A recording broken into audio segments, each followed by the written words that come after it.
On this episode of Task Force Geek, we're going to be talking about the two huge events that happened over the weekend, which is the release of the Snyder Cut of Justice League and the first episode of Falcon and the Winter Soldier. Our special guest is haunt actor and cosplayer Tatiana Martinez, and if we have time, we'll talk about Keanu Reeves, and that's all coming up à présent.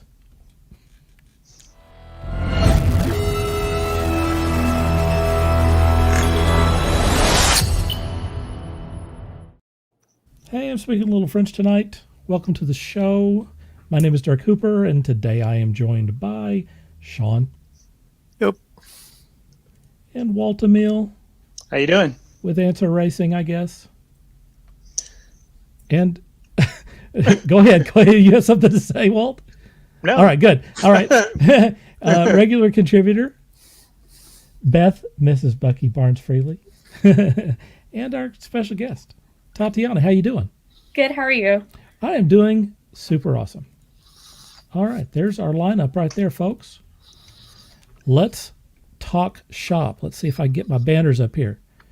All the stories or questions that we're talking about tonight were shared originally on either our Quora Task Force Geek page, which is that right there. There are 555,000 people that are following that, no joke.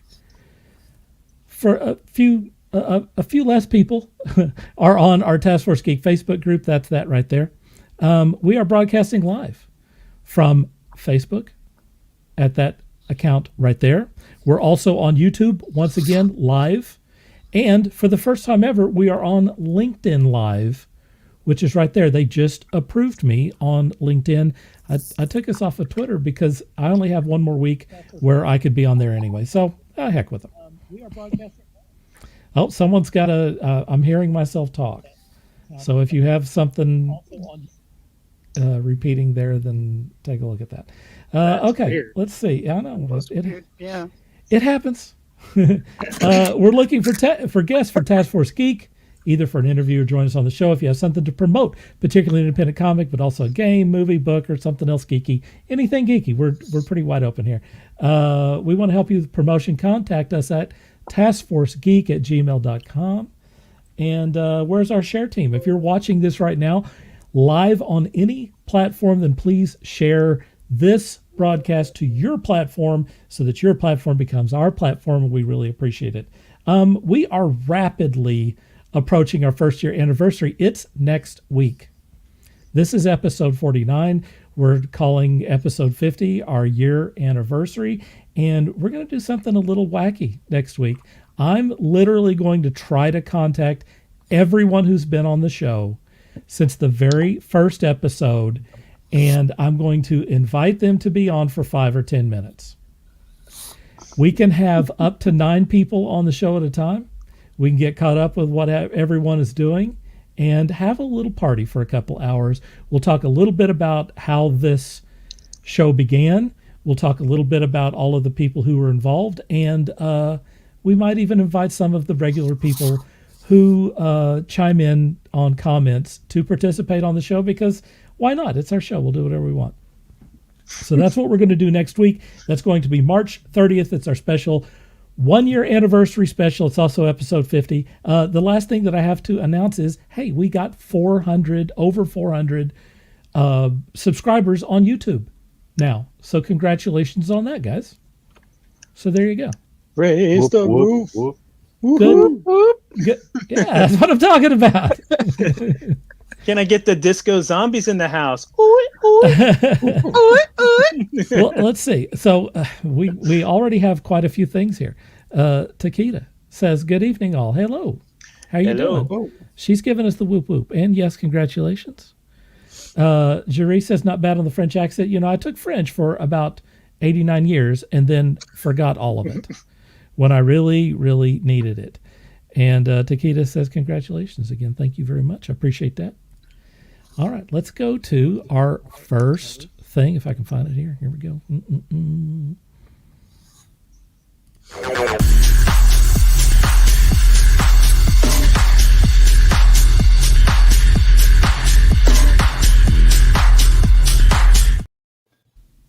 Well, we've been talking about it on this show for about I probably since the very beginning, because it's been a topic of conversation for a year now, and actually for much longer than that. And that is the actual Snyder cut of Justice League. It happened. It wasn't just a rumor. It was something that actually came out. And I know that several people that are on this panel have seen it because they chimed in. I know that Sean saw it because I saw it with him. It's true.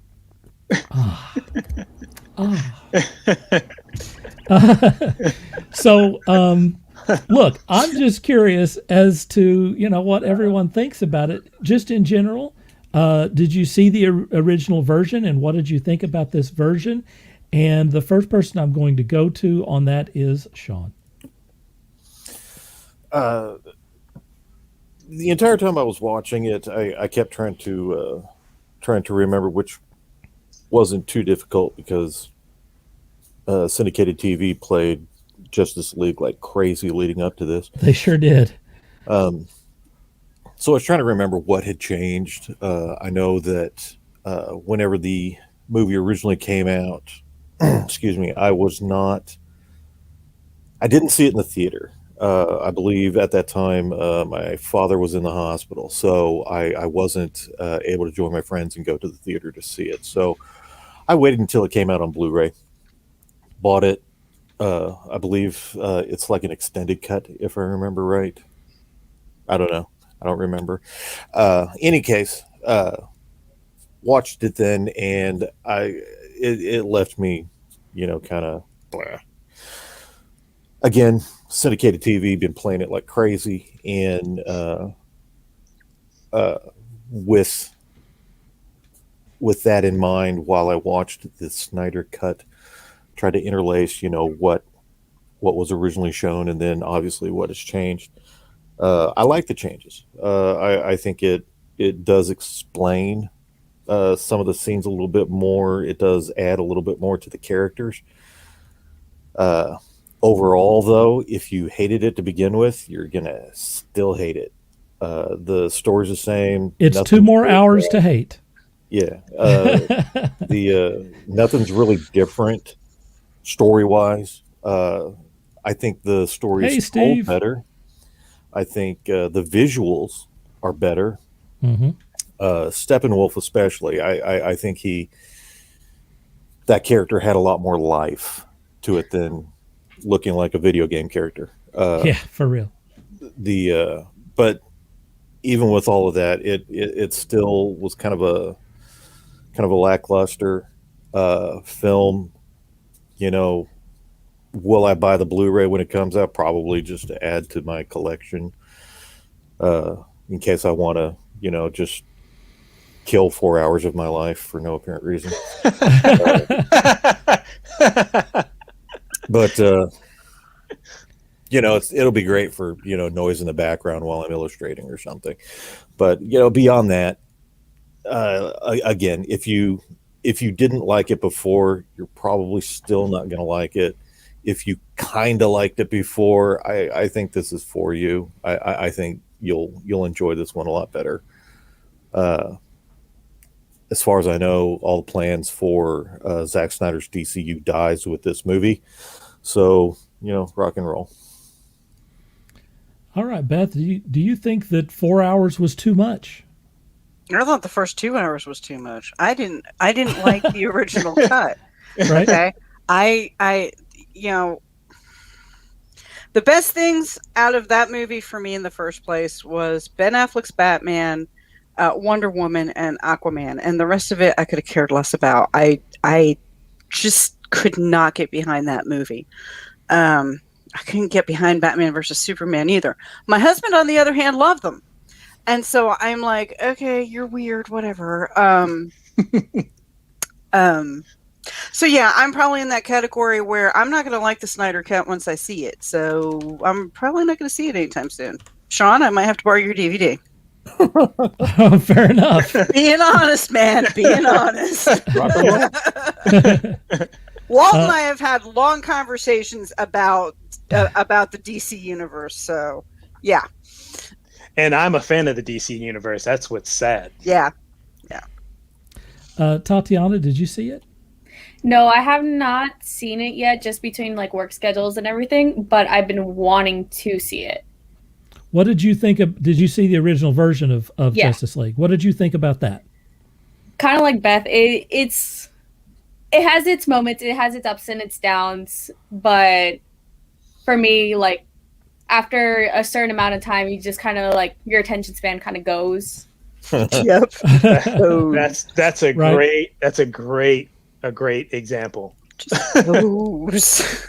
Just goes away. Yeah, it just goes away. Keita says hello. Tatiana. Oh, All right, Walt. What's your impressions of this shindig? I didn't like it. I didn't like it the first time either. Right. And in fact, you've probably heard me say that all of the Whedon editions had me laughing at laughing because they were put in there to make you laugh. But my laughing was not a good laugh. You were not laughing with them. I was not laughing. You were laughing at them. at them. Yes. Oh, he was laughing at them. I was gotcha. laughing at them. Keita says hello. And the Snyder cut, for me, it's just a longer version with the Whedon without the Whedon scenes, which didn't make me laugh. But I have so many issues with the Whedon cut that are still in the Snyder cut. Other than the visuals where Steppenwolf looked amazing. Steppenwolf looked amazing. I mean, That's I can't imagine anyone not saying that was an improvement. Yeah, Steppenwolf was amazing. The making this a cyborg movie was a good call. Yep. Because that cyborg character, the cyborg character was actually a good character, and Whedon ruined that Howdy, Ronnie. character. Yep, it's ladies' night. And Ray Fisher has every right to be PO'd with Warner about what happened. You think? Yeah. So I mean, they completely excised. I mean, his role. Yeah. From the original movie. For me, the Snyder after the Snyder cut, despite Ben Affleck makes a good Batman and everything like that, Cyborg was the only character I wanted to see more of. He was the only character, the only interesting character in that movie.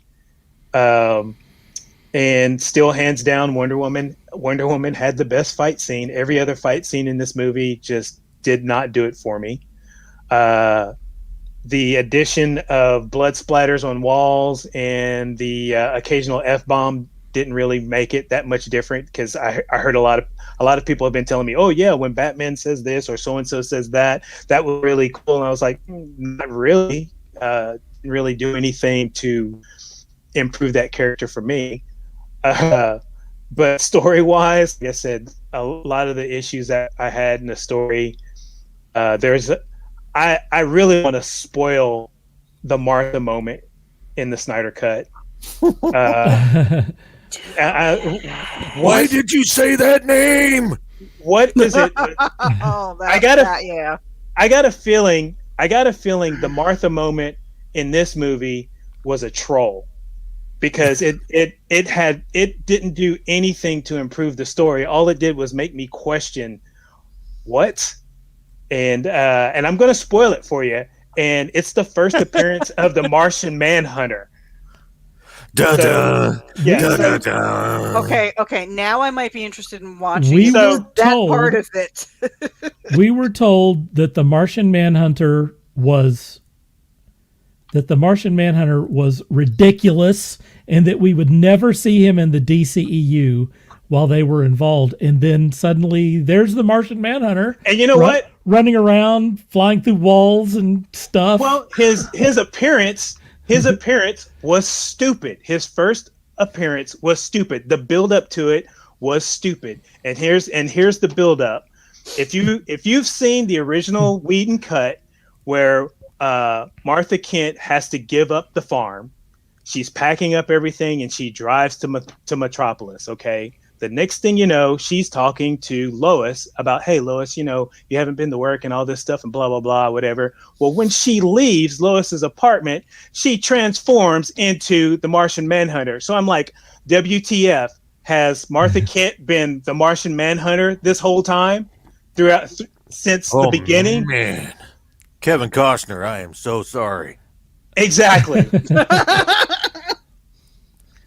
and I'm like, you have got to be effing kidding me. I was like, how can you make this story worse? And that's how they made it worse for me. So Nope, still not watching it. So any of you who want to be PO'd at me for spoiling that scene for you, go right ahead and give me your hate. I don't think it was really that big a deal. I really thought we were going to get, like, I heard a lot of rumors about us getting Green Lantern, and a couple of Green Lanterns do show up, but they don't do anything. They're in a flashback, though. I really thought that, whatever, Hal Jordan was going to drop in at the last minute, Dressed as Deadpool. Right. Right. I mean, that would have been hilarious. That would have been really crazy. That was one of the many things that they suggested on this thing. I was not impressed. I think, and keep in mind, I love Zack Snyder movies. I love both The Man of Steel and Batman versus Superman, the Ultimate Edition. The original version where they cut all of that up was really bad. Everything that I don't like about Batman versus Superman or Justice League was directly related to Warner Brothers executives, and I will be talking about that in a moment. I think that this Justice League, the Snyder Cut, the 4-hour bonanza, is superior to the theatrical version in every way except for one. I loved the additional character development that we got with the Flash. We got to see his girlfriend. I can't remember her name. Iris. We got to see Iris.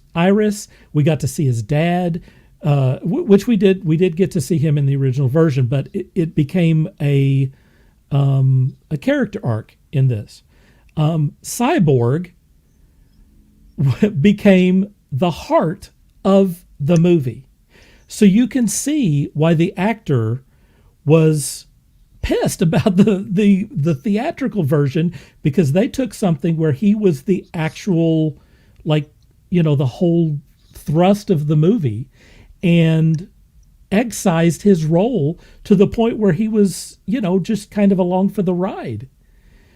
In the Snyder Cut, you find out more about him. You find out about his dad. You find out about a guy who is going to end up being the Atom, which was, again, excised from that film. Cyborg has a character arc, and he's the whole reason why they defeat Darkseid at the end. We didn't get that in that original version. I think that the actor has every reason to be really mad about the way that, a guy who this is his first big blockbuster movie, how he got treated by the executives, once again, at Warner Brothers. I want to make sure that they get all the credit for everything that sucks about the DCEU. Agreed. I think that agreed. that this story, not just because it was longer, but this story was superior in every way, because it's not just punching and like fart jokes. It was character development of everyone. Everyone in this version has a character arc. Hello, how about that? How about letting these characters, and by the way, it's not just a character arc within this film. It's a character arc that goes all the way back to the Batman versus Superman. Let's not forget that the entire universe, the entire DC universe, was predicated on what Zack Snyder set up in Batman versus Superman, and then followed through on everything, including, no matter whether you like these films or not, Shazam, Suicide Squad, Aquaman, Wonder Woman, everything you'll notice has Zack Snyder's name on it. He's a producer or a writer on those things, and that's because he had a plan from the very beginning of this, and you can see where this plan was going, whether you like it or not. I understand. I get that some people don't like the darkness, and some people don't like what he did as he deconstructed these characters. That is definitely an issue. I get it. But the obvious point was that he deconstructed these characters so that by the end of this Justice League film that we had the characters that we expected from the comics. He was building toward that and trying to tell a story. And the Warner Brothers did not want to, for whatever reason, they wanted him to create an entire universe in one movie, which is Batman versus Superman. And then they cut everything out of that and then went back on everything for 5 years. They destroyed everything that he did, including everything that was also in the other movies. It was absolutely ridiculous. I really enjoyed the Legion of Doom at the end of the movie.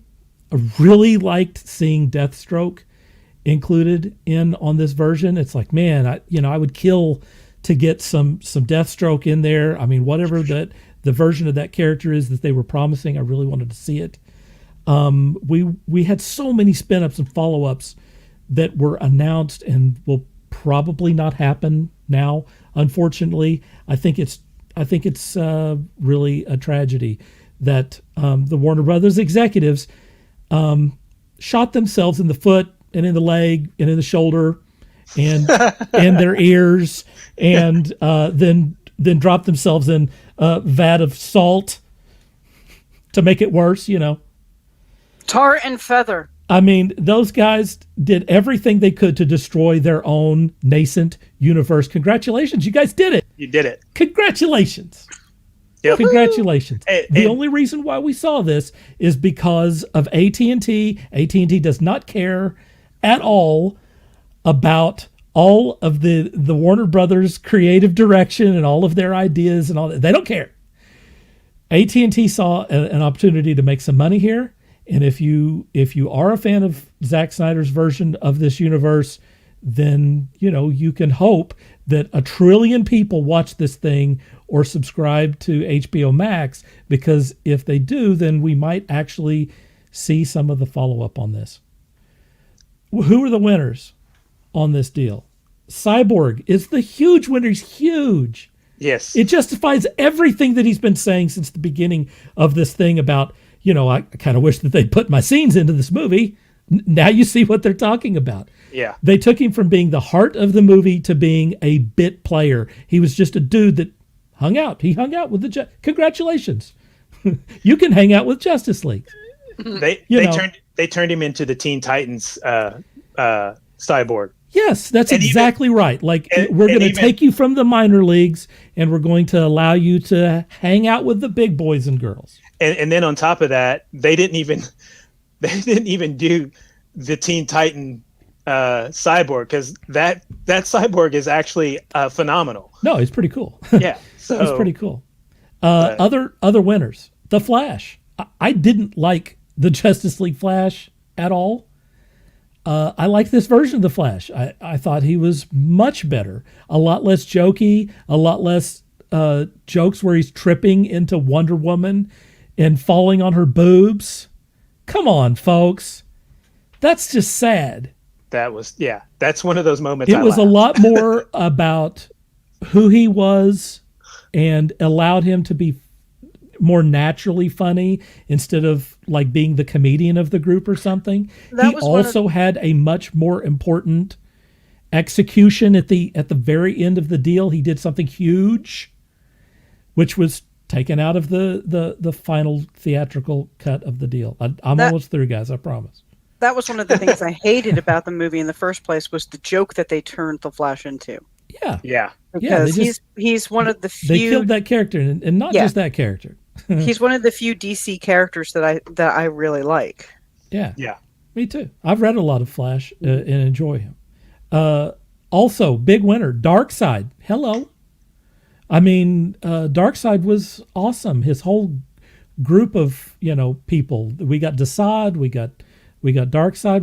What's her name, Sean? Granny something? Granny Goodness. Granny Goodness, which I had to look up. It's like, who's that?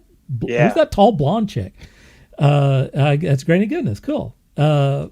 also a winner on this thing, Zack Snyder, totally justified in everything that he's done up to this point. You may not like what he's doing or whatever, but you can see the point that he was making with these films, and you can see where he was going with it. And finally, I think the fans won on this.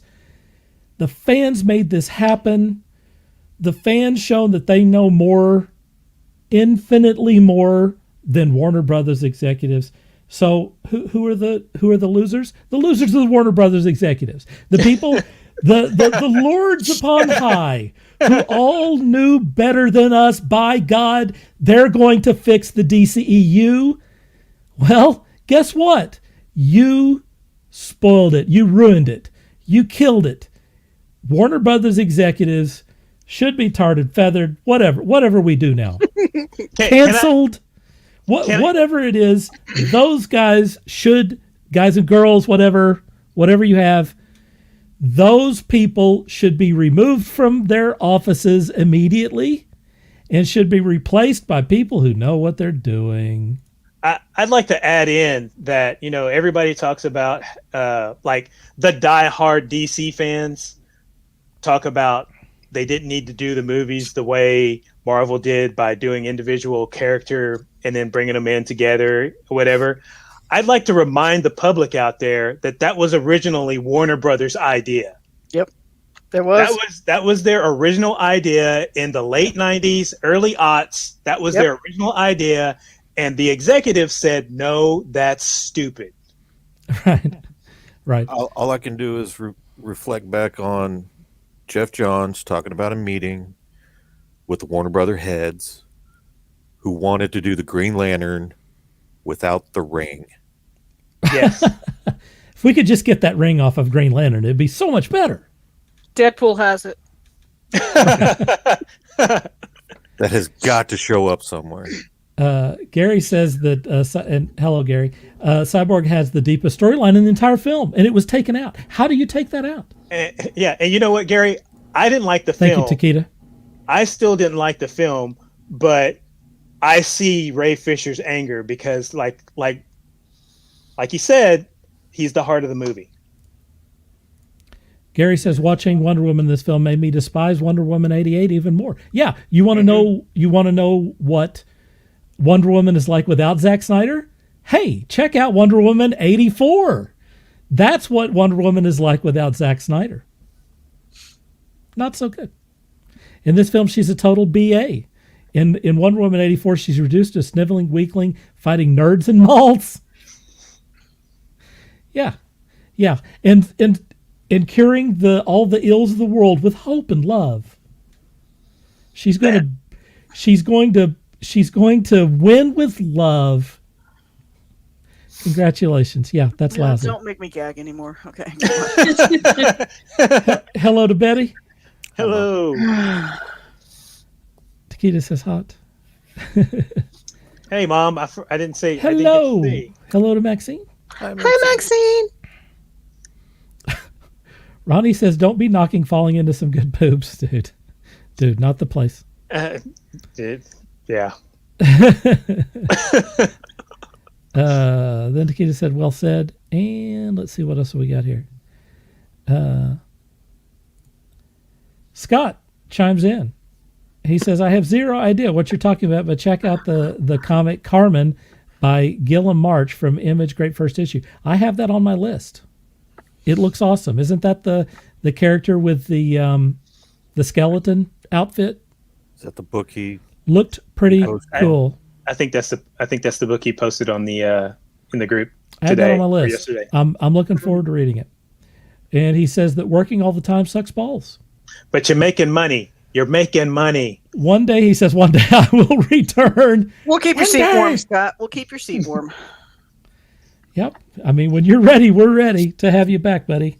Just flow some of that overtime stuff over to me, man. Yeah, I guess that's true. You could be without a job entirely. That's the Takeda says winning with love though. Does anyone else have anything that they want to say about the Snyder?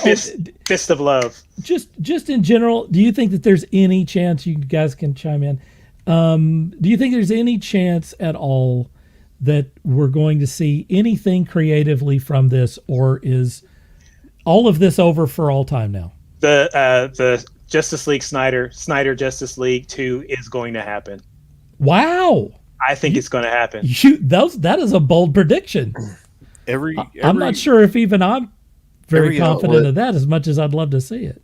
Every outlet is reporting that DC, or not DC, Warner Brothers has absolutely no plans whatsoever moving forward. Now, with that said, Warner Brothers is not. Yeah, that's right. AT&T may go up to Zack Snyder and say, What about the other half? You were talking about doing another half. What about that? And he was like, no, I'm not. And they're just going to open up that briefcase.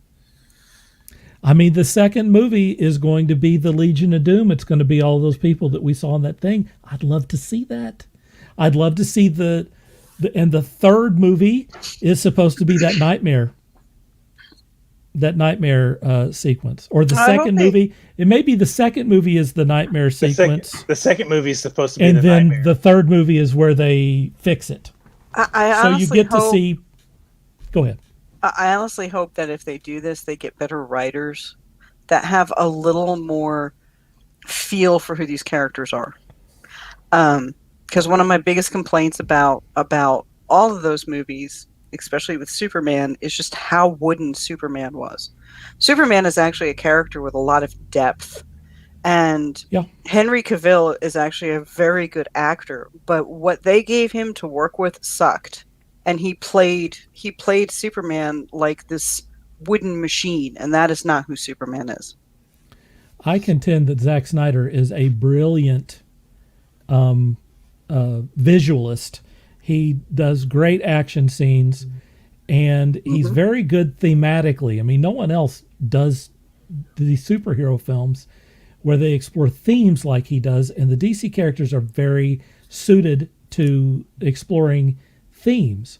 However, Zack Snyder desperately needs a good old school producer who will come in and breathe some, like kind of look out for the heart of the film and the characters, and try to entertain in a way that will bring in a wider audience. That is something that I think has been absent. So someone like a Steven Spielberg, who understands how to tell a story with heart, where Snyder might miss that. He might miss that. Spielberg might pull him aside and go, maybe Superman should smile now and then. Yeah, exactly. Yeah. Because I mean, it worked okay previously, right? Yeah, because he in these movies he tends to be a little bit too angry for me. Yeah, and I think that should be all of Batman. So yeah. I just don't know why in Man of Steel he had to scream all the time. Always screaming. Yeah. Always. And I'm right there with you with Snyder. Visually, like I think we had this conversation once before, with Tim Burton. A great Tim Burton's art director. a great example of that as well. A great art director, but not always a good director or writer, Yep. So that's why Big Fish is his best movie. Yeah. Because it brings the heart. Yeah. It brings the heart. Gary says no chance, because Warner Brothers executives have to then publicly admit that they were totally clueless. Oh dear, for shame. Well, I'll admit it for them. I'll admit it to them. Let me in that boardroom. Hey, not if those, oh my God. Hey, not if those execs are released and replaced. I was going to say, there we go. They can be replaced. If it comes down to that, AT&T will start rolling heads. I mean, that's no biggie. Steve says another Zack Snyder show will happen. That said, anything coming from DC from now on will be nothing but blatant cash grab. I mean, I don't mind the blatant cash grabs. As long as it's good, blatant. As long as you entertain me, Yeah. entertain me. Yeah. Oh, here we go. Let's see. Gary says DC needs to stay dark, leave the bright, campy roller coaster rides to Marvel. I mean, they kind of have it down, you know. I kind of agree with Gary on that too. I do like too. the darker side of DC. I do too. Yeah. It just needs to be better written. Thank Ronnie you, says, Ronnie, for having my back. Beth, I agree about Henry Cavill. Is a good actor. He needs more parts that can showcase this ability. Some of his best stuff isn't superhero related. He was really good in Mission Impossible, for example. Yeah. Mm-hmm. And The Witcher. I love The Witcher. There was a movie Steve says, that he was in. I can't remember the name of it, but that was really good, though. The Immortals. No, but he was good in that too. him co-starring his abs. Yes. Steve says Spielberg lost his credit with Ready Player One. He phoned that one in. I feel. I was about to say. I feel that Sean probably agrees with you on that. Gary also says, "Good point, Walt." We're going to move on to the next deal because we could talk about this forever, but we got another huge thing to talk about, and here it comes.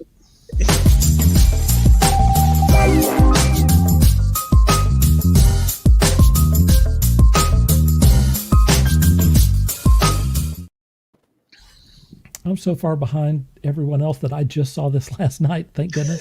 I knew I was going to have to watch this for the show. At least it's still fresh in your mind. So super fresh. Couldn't be more fresh. So the first episode of Falcon and the Winter Soldier came out. You know, for all the people who complained about, WandaVision being kind of wacky and a little esoteric and whatever. Loved it.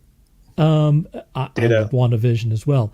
I think Falcon and the Winter Soldier is exactly what everyone was expecting when they said there's going to be a Disney Plus series.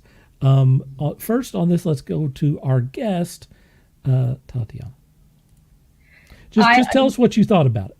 I unfortunately have not been able to see the first episode. Oh, I put you on the spot. Oh. I put you on the spot and you hadn't seen it. I'm sorry. Oh, taking your dick card away, Tati. That's cool. Because working at a restaurant, I have not been able to work and see it, but definitely going to be seeing it most likely tomorrow morning. So you have Disney Plus and you're going to watch it. Are you fans of either one of those characters? Yes. You're fans of, oh boy. Fans of both. Oh, you are really going to. You're going to love it. I'm going to say you're going to enjoy this.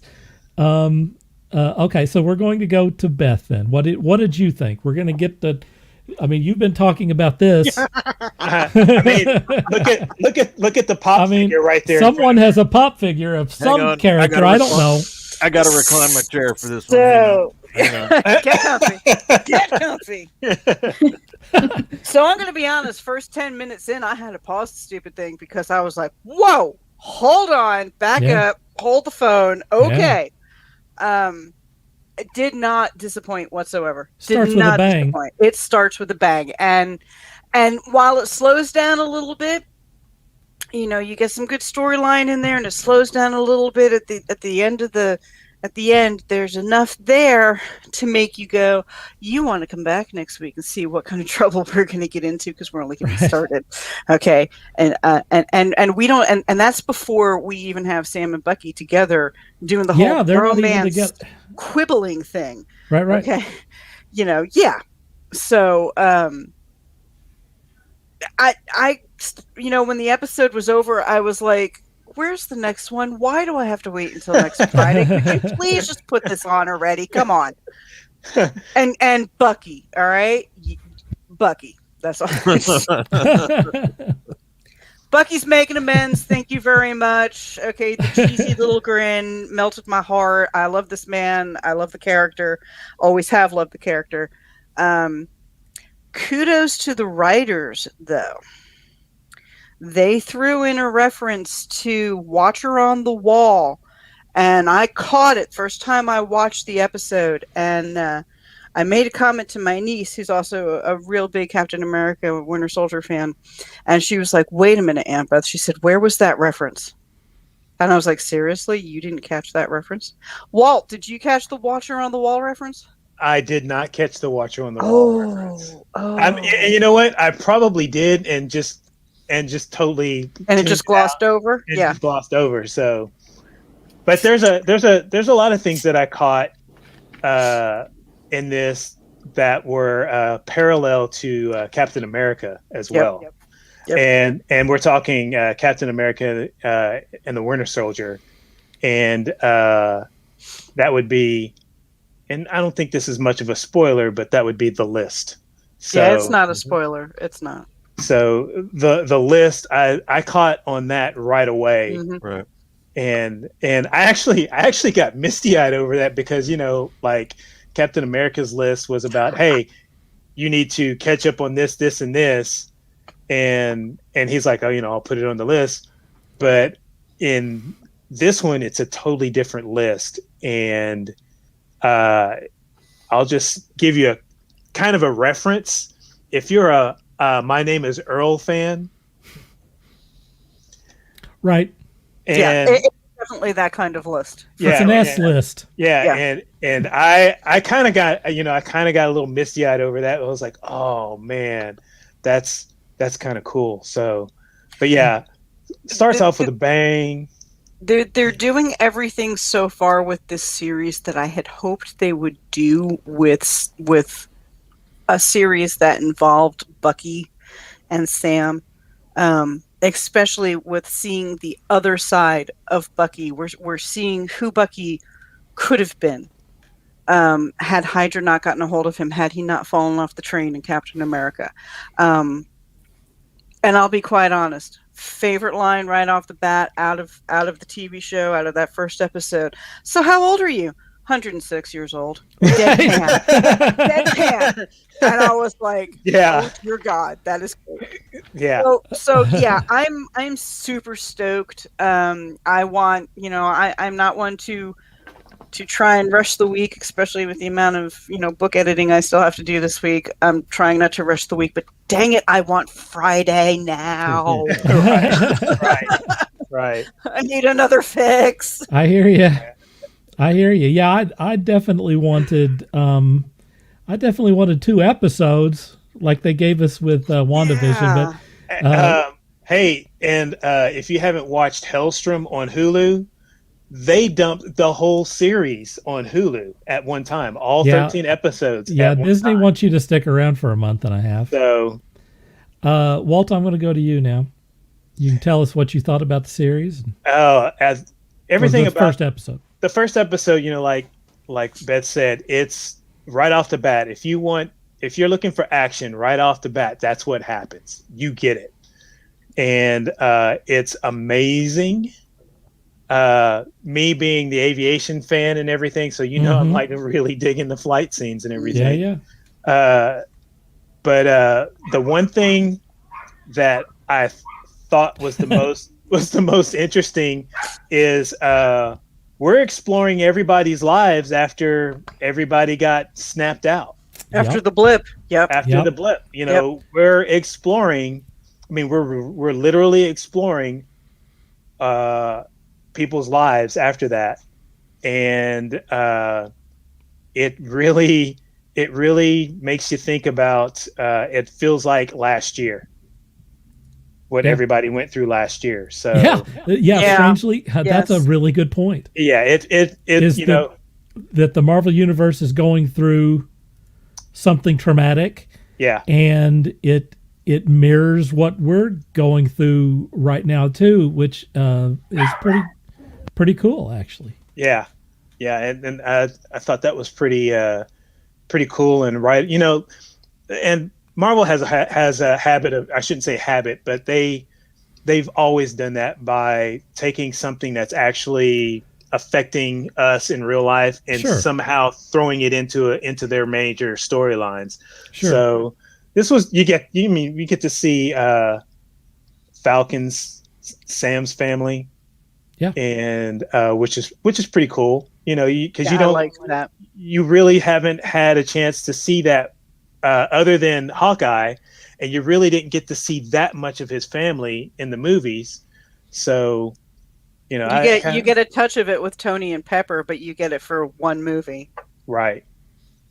So, and you know, like I said, I can't wait for the next episode. You know, I'm waiting for Friday. Shoot, I might even stay up and when it drops at three So say something we in the all. morning. Yeah, I'm usually pretty close to that. I've never done that, but it might happen. I actually did that with the first episode of first 2 episodes of WandaVision. Did you? Yeah, it I was know like people were doing that with The Mandalorian too. Yeah, I know it was like 2 something in the morning. There it is. Let me get a few comments out here. Anthony says first episode of Falcon and Winter Soldier is very good. Gary says the opening sequence with Falcon was better than any special effects in the Snyder Cut. Why is that, by the way? I'd like to back that up. That opening sequence was every bit as good as an episode or a Marvel movie. There wasn't one moment in that I wasn't 100% convinced that there was a dude with wings flying around, fighting helicopters and stuff. I mean, it totally. I mean, I realize it's not like Guardians of the Galaxy, where it's in space and all kinds of stuff, but it was very convincing and a great action scene. Mm-hmm. Jerry says dating myself, but she gets the "My name is Earl" reference. I think most of us do. Yeah. Ronnie says, "I'm with you till the end of the line, Beth." And he says, "Lord of the Rings rocks." Love you, Ronnie. Ronnie finds a way to mention Lord of the Rings. We could be talking about anything, and he can get some Lord of the Rings in there. Anthony says, did they ever disclose why that one guy at the start was the target?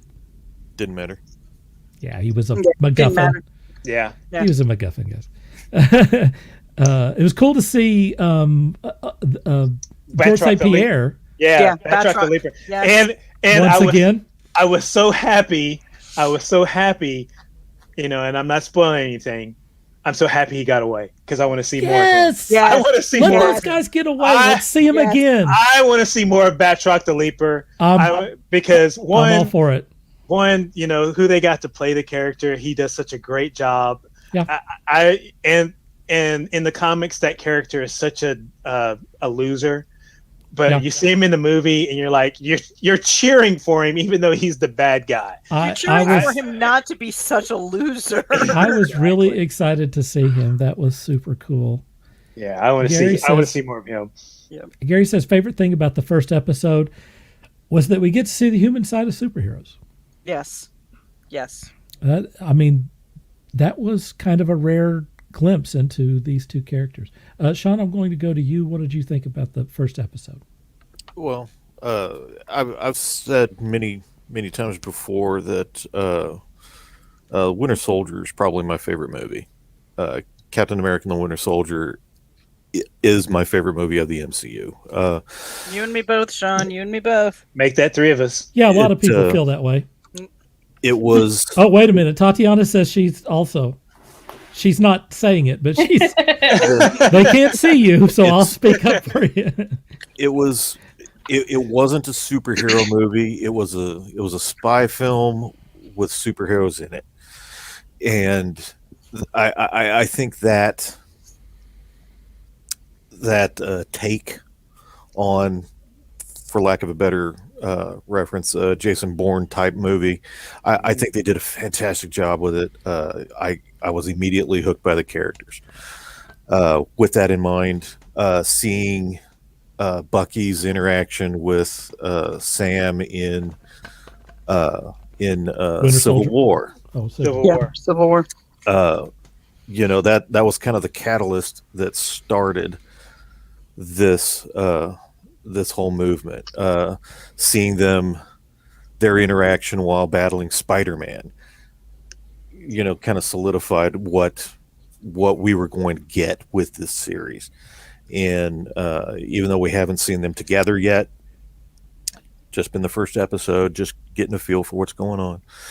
I think this is going to be that buddy cop movie that buddy cop show that we really, really need. Mm-hmm. Yes.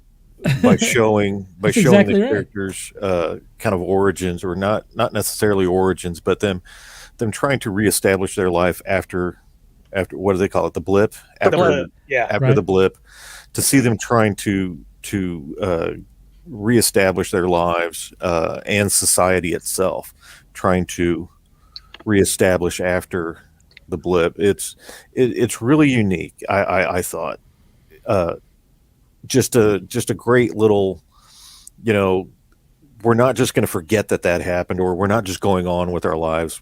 This actually has an impact, a very huge impact on the world, and they're addressing that in the show. Feige, I don't care what you put out. I'm going to watch it. You have made a fan of me. Whatever plan you seem to be concocting here, God bless you. He's You're got doing a great world job. nomination. Yeah.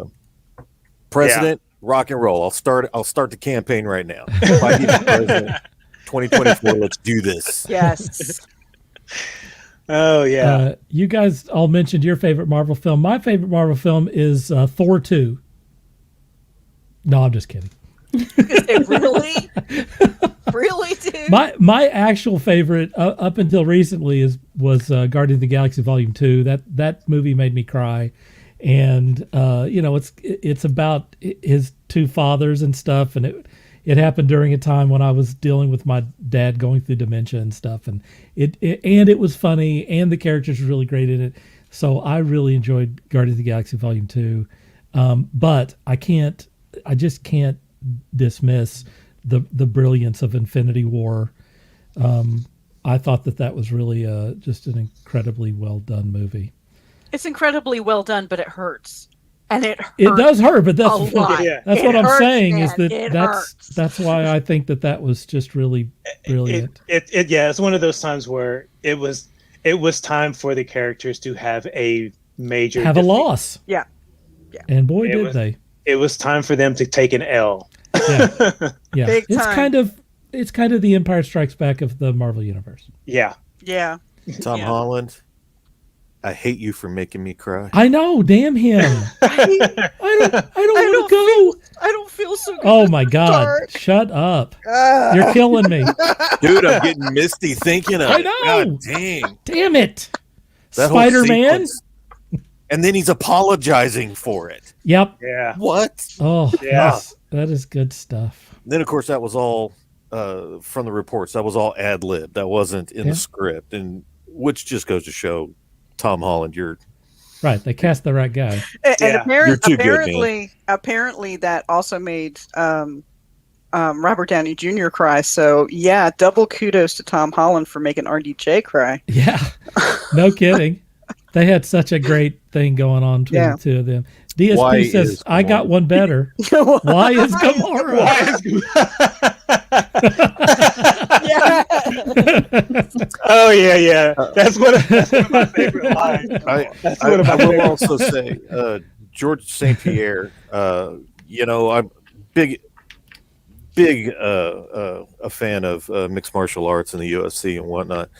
And whenever he stepped out of the ring, you as a fan of mixed martial arts, you're sitting there kind of going, oh crap, what's he going to do now? Is he just going to retire? Is he going to coach? What, where are we going to see him? And then the next thing you see, He's in the Marvel. He's in Falcon Winter Soldier. he's beating the hell out of Captain America. Right. And you're like, Okay. okay, That's pretty By the cool. way, let's by the keep way, doing this. By the way, one of the best fight scenes in the Marvel Universe Marvel movies. Dude. One of the best fight scenes. Right. Yep. The fight between those two. Absolutely. Yeah, Again, the and- only thing that compares to it was Captain America fighting a Winter Soldier. yeah. I mean, Yeah. that whole movie, just Yep. take my money. It's Yeah. pretty awesome. Hey, when we're done, guess what I'm going to go watch? Winter Soldier. Just a guess. I'm going to watch it. I got to watch it again now because we're talking about it. Jerry says Sean warned me that she needed tissues and she didn't listen. I Yeah, don't know why no one listens to me. yeah, I honestly, I don't. yeah. That movie, the Infinity War. I told everybody, I was like, look, I'm not giving you any spoilers. And these are, non-comic book readers and everything. I told them all, I said, I'm not giving you any spoilers whatsoever. I Right. said, the Avengers are going to lose. I said, just take it. I said, It'll that's be a bad day. For it's going to the be Avengers. it's going to be a bad day for the Avengers. And they're like, oh, you're just kidding. Cause I was always throwing them a bone for every other movie. I was always throwing them a bone. Giving them a little. Yeah. And Here's I said, what's coming. and I'm like, this time I'm not kidding. I said, cause I remember this comic book and the snap came at the very start of the comic book and it hasn't happened yet. I said, so guess what's going to happen at the end of this movie? And they're like, whatever. And then the next day after they came back, they're like, oh my God. Yeah, people freaked out about People were freaking. They were like, how everyone was dusted. yeah. We've commented before Pretty about crazy. when we saw it in the theater. There were people who They're like- as being aware of the storyline and whatnot. Obviously, we didn't jump off the cliff whenever everything went to hell. But Right. I would Right. say about half that movie theater's like, Yeah. There's a woman behind us. Yeah. Black Panther dusted, and Yeah. the woman behind us said, "Oh hell no!" Yeah. My daughter Yeah. was saying that when Yeah. first we And lose it's like- Black Panther, and then Sam goes disappear, and Yep. my daughter's sitting there Yep. going, "No, Yeah. There was a Spider-Man," and that was it. She was done. there was a person sitting next to me going, we just got the Black Panther movie. We just got the Black Panther movie. They can't be getting rid of him now. It's like they And- just made $1.5 billion Yeah, on that. You will see and- Black Panther again. Of course, as it turns out, you may not see Black Panther again. But But I had that's one of those moments. I was getting misty eyed over all those scenes, even though I was expecting it. But I was also laughing out loud. So when I'm laughing, the tears just started coming out because they were tears of laughter over that whole thing from the crowd reaction. Right. Yeah. yeah. oh It yeah, was- It was it's like it it's a comic book movie, Yeah. folks. They it was No, everything no one under the really sun. does. I mean, you've got time travel, you've got alternate dimensions, you've got people who can, roll back time and stuff. I mean, come on, there are ways of solving these things. yeah. And I loved all the people that walked out before the final teaser end credit, and I'm Right. sitting there going, "You guys are a bunch of What the idiots. heck? What are you doing? Have you never been to a Yeah, Marvel yeah. movie? Marvel Have you movie. never watched a Marvel movie? Hello." In fact, I can tell you honestly, in the last, I think 3 Marvel films, people are getting up and they're walking out. And I'm sitting here going, have you learned nothing in the last 10 years? Right. They've been right. training you for a decade. What the stick hell is the around. matter with you? Right. So I know that they're going home. They're buying the Blu-rays. They're watching it, and they're like, well, I don't remember that happening. Well, yeah, Because you got up and jackwagon. walked out. Yep. And I know, and this is going to make me sound sexist. I apologize. I know that a lot of the guys have girlfriends who don't give two rat piss for this movie. Marvel characters, credits, take me home now. I'm hungry. I want it. I understand. And the guy's getting up and he's like, you tell that woman, you shut up. You're going to watch the end of these credits. Hey, Sean, I'm the opposite way. My husband is the one that wants to get up. He's ready to get You home. tell him, Yeah. shut up. You're Most watching of the rest of these credits. it's Yeah. most of the guys. It's most of the guys that get up and leave. It's most of the guys that get up and leave because once, and my mom can attest to this because they went and watched one of the movies, and I said, "Did you sit through the credits?" She's like, "No, your dad needed to go to the bathroom," and I was like, "Never." Never ever get up before the credits again. She's like, "What?" I said, "Because you missed something after the credits." Say, He's I'll old meet enough you to in go the to lobby. bathroom by himself. You'll meet him in the lobby. There you go. Right. So I just stopped taking my husband to those movies with me. There you go. Steve said I cried because seeing it versus reading a comic, they got me. Yeah, they got. oh yeah. Mm-hmm. Yeah, they got the special sauce. Yeah. All right, I got a few things to say about Falcon and Winter Soldier. One of the things is that I really like the plot of this, which is both Falcon and Bucky trying to find their place in this new world. And it's not, even the fact that they're Avengers and they saved the Earth, neither one really know what they want out of life. That's a great storyline, and we're getting it with two characters and stuff. I think everyone can sympathize with going, what am I doing here? What's my next step? I don't know. And it's even cooler that these two guys that have literally saved the universe, and they can't get a bank loan, or they can't get a bank loan. Right. Dude, Right. how do you deny an Avenger a bank loan? Exactly. Right. I mean, how do you do that? That is insane. I think it's very interesting that this is the highest rated Disney Plus series so far. That's higher than the second season of The Mandalorian. That's higher than WandaVision. What? That's amazing.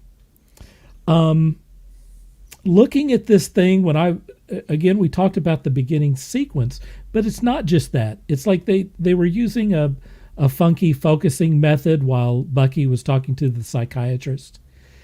And where it's not like a flat plane that they are focused on. It's like a skewed plane. Anyway, it's disorienting and it's good direction.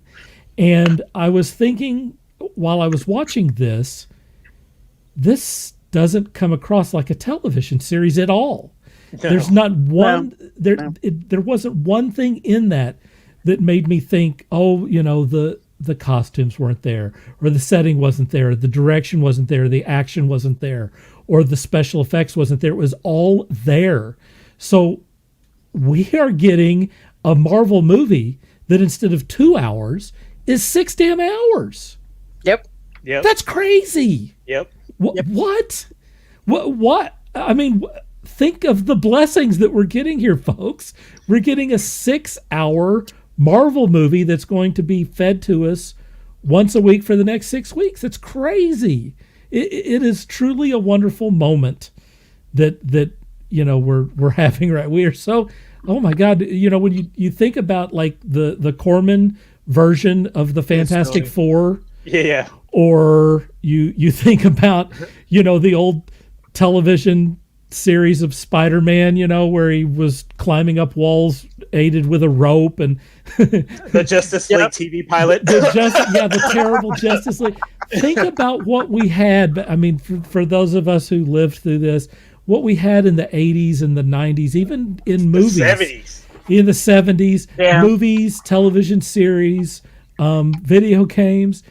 What we're getting here, we are getting a 6-hour, fully realized, exceptionally plotted, acted, and executed Marvel movie that's going to be 6 hours long. What? It's crazy what we're getting here with this series. I can't tell you how excited I am for this. I loved seeing Rhodey. Yes.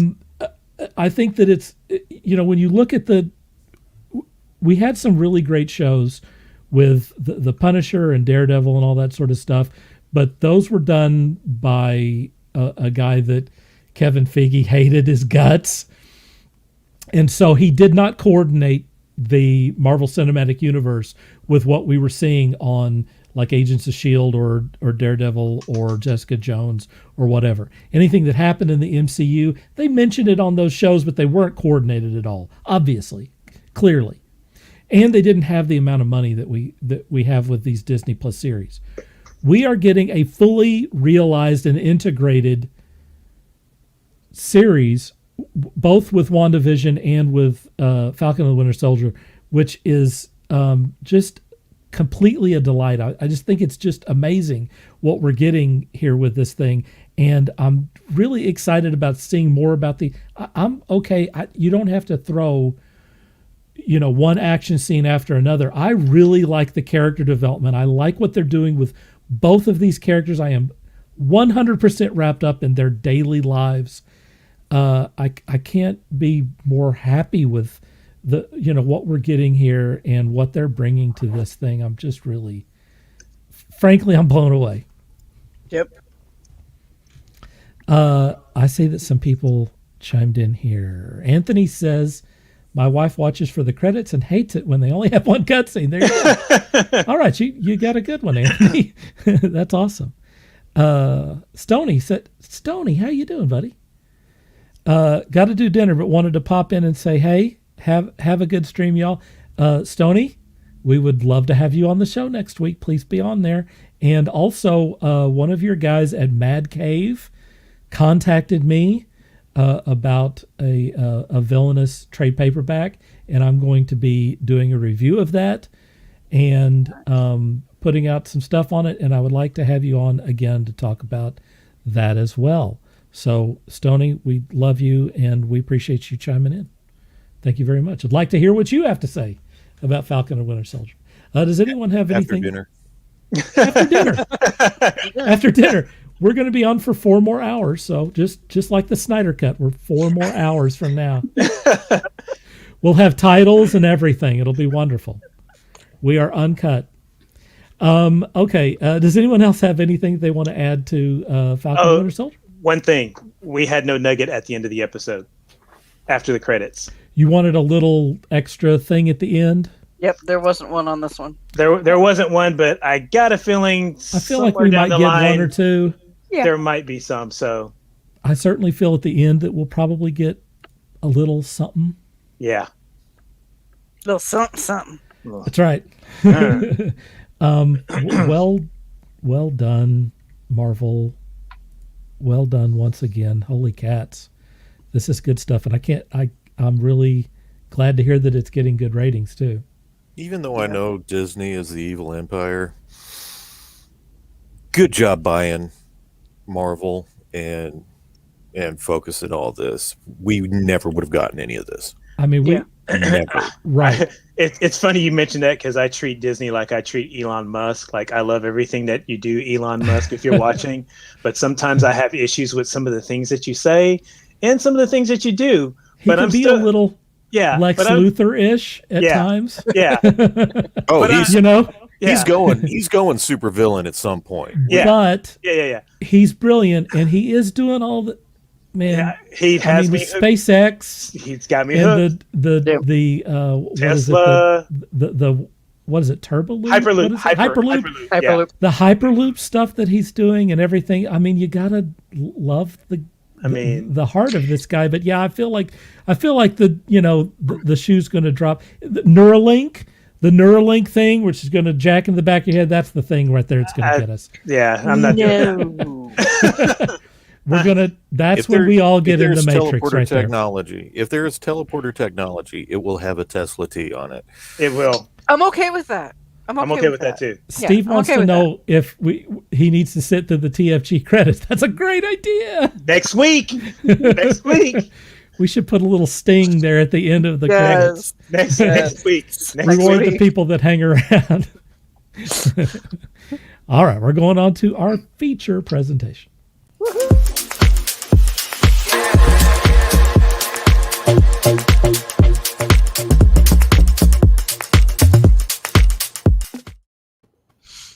All right, our feature today is our guest, haunt actor and cosplayer Tatiana Martinez. I'm going to give the rundown here, and then we'll go from there.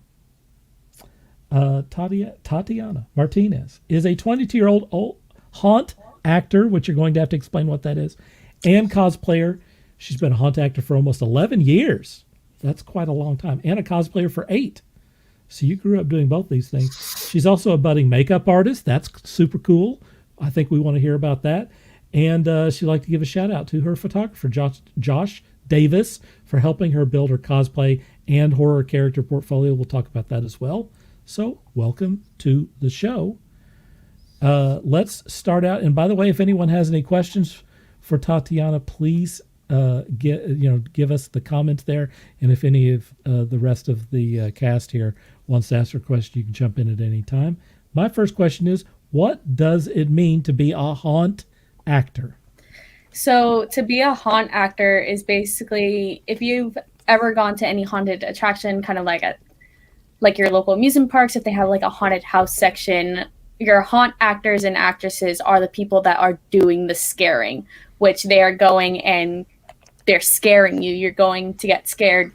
They're actual people, not just some animatronics here and there, but you are going to get scared by an actual person. Some haunt actors in other haunted houses may even rough you up, grab you, push you to the side. There's others that'll just say whatever you want to kind of like mentally scare you and just like leave you pissing your pants for later. I have a story about that. You'll have to remind me. Oh, that's right. Sean does it. I think I've heard that story before. I've got a story myself too. So is that just during like the Halloween season, or are there other times that you participate in that? So there's other times that we participate in. I participate in it. The haunted house that I actually work for, we do a Christmas special. We sometimes do Friday the 13th. That sounds special, awesome. And a Valentine's Day special. Man, as I well. want in on the Christmas deal. Yep, we have Krampus, and we have Krampus's elves walking the floors. Nice. Among other things. Among other things. What kind of roles have you played doing this haunt acting? I started off as a creepy zombie child about 11 years ago, and about 4 years in, I got moved to the clown section, which then we created an entire house just for clowns. And then this past 2020 COVID, Scott got moved to the clown section a long time ago. Hey yo, he's not here. He can't defend himself. Our 2020 quarantine/COVID season, which was very different because of everything that was going on. We were very limited on actors, so I switched up from being a demonic nun, a creepy doll, and my original clown that I've created. Those all sound awesome. Do you take pictures of these characters and put it on your stuff? Okay, very cool. How long? You said you were cosplaying for 8 years. What kind of stuff do you cosplay? So I started off cosplaying as a webcomic character from Homestuck. Oh, okay. And then I slowly moved into doing anime cosplays, and then started doing video game cosplays like Undertale, Alice in the Madness Returns, Mortal Kombat. I'm going to be doing Resident Evil 2 soon. I have like Leon Kennedy lined up, Ada Wong lined up, going for Silent Hill as well, getting Pyramid Head done. So we have a whole bunch. Pyramid Head. Yes. Hey, that's super cool. What are your favorite characters? My favorite character to cosplay as so far would have to be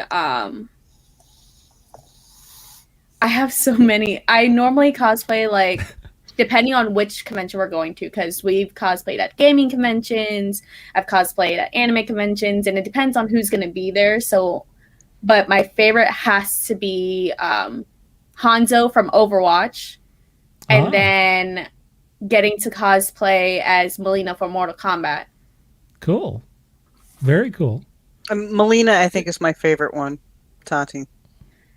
Ronnie wants to know, well, I mean, you kind of gave away some of these. Ronnie wants to know what's the top 5 cosplay costumes that have been your favorite. I think you kind of went over some of that. If there's another you want to mention, you're welcome to. Top 5, it would be Hanzo, Melina, CL Phantom Hive, Alice from Alice in the Madness Returns, and Pikachu. Pikachu is fun. I'd like to see that one. That sounds challenging. Jeree says, so Tatiana is my worst nightmare. She says, you go, girl. Steve says, I started out as a zombie child. Sounds like the beginning of my autobiography. So when you do cosplay, do you take pictures of it, or do you go to conventions or events, or what exactly how do you do the, what's the end game on that? What's the performance? I do both. Obviously last year conventions weren't really happening, so I did a lot of photo shoots with the cosplays that I was doing. But 9 times out of 10 when I cosplay, I'm going to conventions and we're hosting panels, or we're kind of running booths. It just depends on what brought us there to that convention. I ran a booth at KamehaCon, got to meet a lot of the Dragon Ball Z voice actors. That's cool. getting like that. to do Mad Libs and getting to do memes and expressions with audience members, dress up in like gaming cosplays, like from Borderlands. That was a lot of fun, especially when you have repercussions for the other team that loses. You have a TikTok account. You can see the links below. I've been running those. What are people going to see if they go to your TikTok account? They're going to see a lot of anime content. They're going to see a lot of original character content. They're going to see some like random stuff, like me being a weirdo in anime costumes, because we're a bunch of weirdos. We run on little to no sleep. Some of us cosplayers like to wait until the last minute, which we call con crunch, where we wait until like 2 days before to finish all of our stuff for the convention, like big builds. Right. How much do you miss going to conventions? I miss it a lot. I miss being able to go and interact with people. I know that some of the conventions that I was supposed to go to this past year, like starting in February, I was supposed to go to a horror convention here in Texas called Cult Classic, which is all classic horror films. And they had to postpone everything because they Sean had is a huge horror fan. Yes. They had about 16 of the voice actors cancel, and they're like, we can't risk it, especially since there are a lot of, if you think original Jason 1, 2, and then original Nightmare on Elm Street, you have all those senior lead voice actors there. They can't really risk getting sick. Right. Of course. Which it was a pleasure meeting them last year at Cult Classic before the big shutdown. Right. And then Texas Frightmare this year has been postponed from May until September. So I'm really hoping that they do open up in September. That way I can actually go. And then Anime Fest is supposed to be opening up in August. So hopefully things are good so I can actually go back to conventions. Right. Yeah. I think we're all kind of ready for that. We're all Yeah. Tell us about deepshadowpictures.com. Deepshadowpictures.com is actually my photographer's webpage. It's his portfolio, everything that he does. I wanted to kind of give him a shout out because he does amazing work here in the DFW area, and he is he's like very reasonable price for most photographers. Like some of the photographer prices that I've seen are completely outrageous, and for the quality that you get and the amount of pictures you get, it's completely amazing. Because I remember for my senior pictures, I had to pay $300 just to buy the rights for my pictures, right? On top of the original $300 that I had to pay for 2 outfits. Right. Yeah. I was just like, and then I met him and I was like, wait, you're charging me this much and I'm getting all these pictures. And they're like, yeah. And I was like, you're going to be my go-to photographer. Which also helps because, we're in a relationship together. So I support his business as he supports mine as well. Yeah. What cosplay would you like to do that you haven't done? I would actually like to really do Pyramid Head because all I did it was for a photo shoot and it was like a last minute photo shoot for Halloween. But I'm wanting to do like the actual big Pyramid Head and getting his knife where we're getting it ready for September before October, hoping. Which we're starting the build. Me and my friend are starting our build on Friday for that specifically. Who are your favorite cosplayers? Favorite cosplayers. I'm biased because all my friends are really good cosplayers. That's cool. Yeah, mention them. Yeah. I know a lot of the DFW cosplayer. Eraser Lettuce is a really good, great cosplayer. Plus size Faith Nova cosplay. I completely forgot her Instagram handle. I'm putting you on the spot. I'm sorry about that. You're good. Mystics Panda is a great cosplayer. B Charlotte cosplay is a great cosplayer. Luck of the Line cosplay is a really good cosplayer. Those are just the ones that I've met locally here going to conventions, and they are wonderful people in general to meet. And And then you have the big cosplayers that kind of inspired me, which is like Jessica Nigiri, Yaya Han, which Jessica Nigiri is the pyramid head that I'm basing off of and following her tutorials on how to build everything. I may have seen that. Yeah, I may have seen that one. Does anyone else have any questions for Tatiana? Is that I'll take that as a no. I know her too well, so there's no sense in me asking anything. I'm not 100%. I mean, I know some of what goes into the cosplay, especially the construction of the costumes, but not completely. Whenever you're creating your costumes, what exactly do you do a lot of sewing? Is there a lot of hot glue and foam? Is it a combination of all of this? You know, what Ronnie do you is do? asking the exact same question, which Yeah. is explain Right. some of the Okay, materials you use if you create your own costume. Some of the costumes that I've like created by hand, it's a lot of hot glue.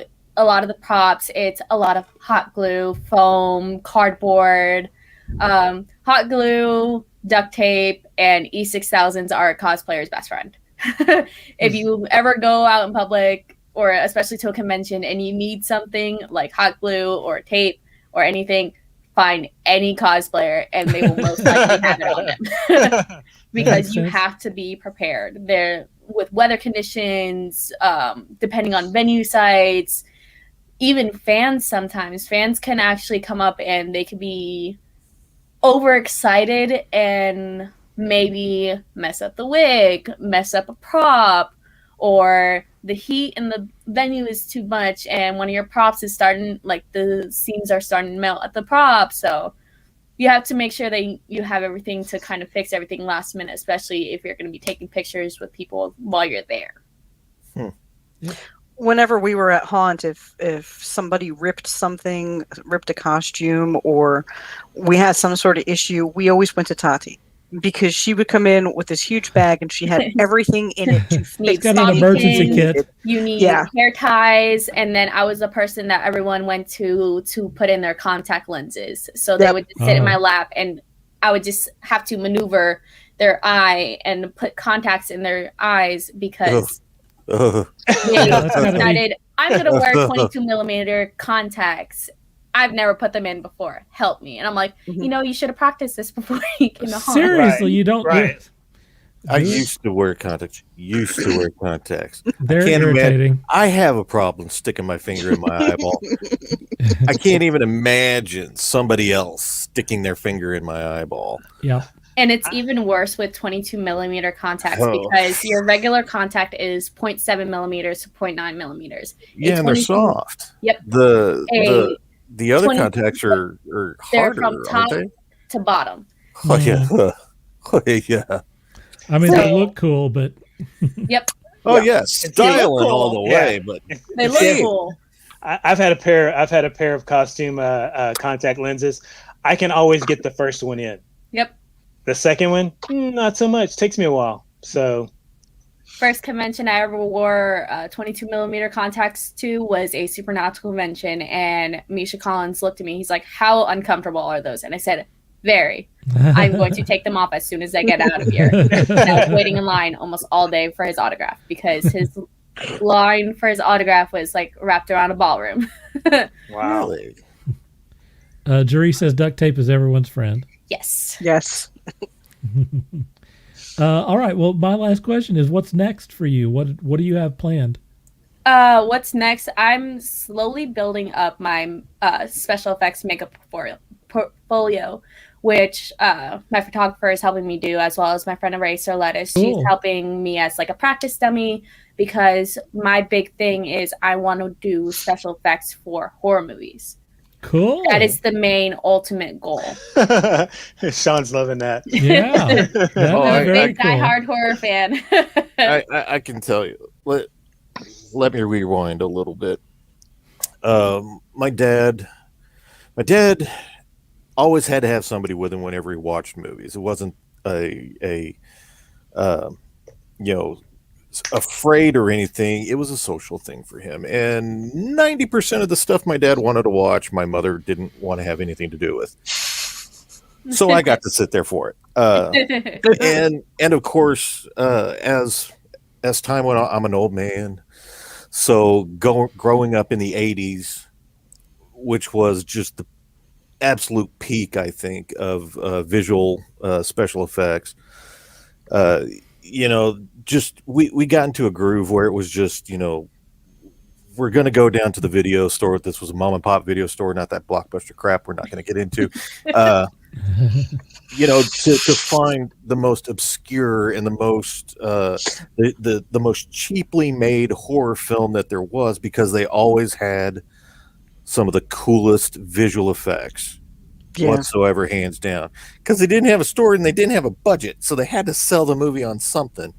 Most of the time that was on nudity and gore, and so pretty much, we would watch these things like crazy. And strangely enough, that's where my love of film came. I literally would just sit there watching every frame, trying to figure out how they did the makeup, how they did this, that, and the other. It was just, I got my first airbrush. Why? To spray or to paint visual effects, to do all these things. And it just, unfortunately, I never followed through with that. Although my interest has always been in visual effects. So God bless you. God bless you.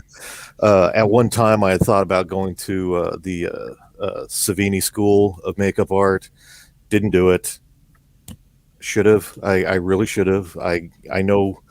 I kind of kick myself for that one all the time. When the show Face Off, I was religious about watching Face Off when that came on.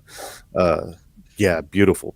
So, God bless you. If that's really where your heart lies, good luck. I can't wait to see the what comes from that.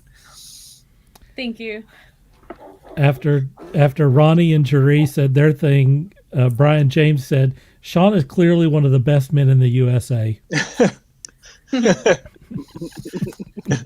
I like me. I might be the only one, but I like me. That's all that matters. We're moving on to On Blast.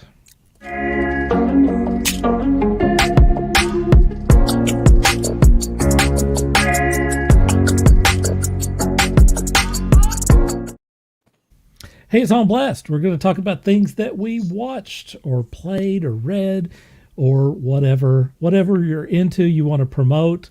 You're going to give props to someone else, whatever you want to do. We're just going to talk about stuff that happened over the last week or so that you want to talk about. And the guy who loves this more than anyone on the planet is Walt. So we're going to him first. There's not much. After that build up, really? There's not much. The one thing that I would like to recommend, though, if you're into, we were talking about the superhero shows that we grew up on, in the 70s and 80s. Well, I would like to recommend, if you have Amazon Prime, go back even further to the, I want to say maybe late 30s, maybe 40s. Amazon Prime has the old Flash Gordon serials. And over the weekend, I watched The Adventures of Captain Marvel, as in Shazam. Oh my gosh. Which were quite entertaining. That is crazy. So we're talking black and white serials, the old black and white serials that you had to go to the movie theater every week, right, to catch up on it. Yeah. And it was one movie out of several movies that you watched for a dime. So I highly recommend it for an old black and white movie series. The special effects are quite good for that time, especially the flying scenes. But you will get a kick out of guys being tossed around that are dummies and then just automatically show up on the ground as a regular person. No CGI. No CGI.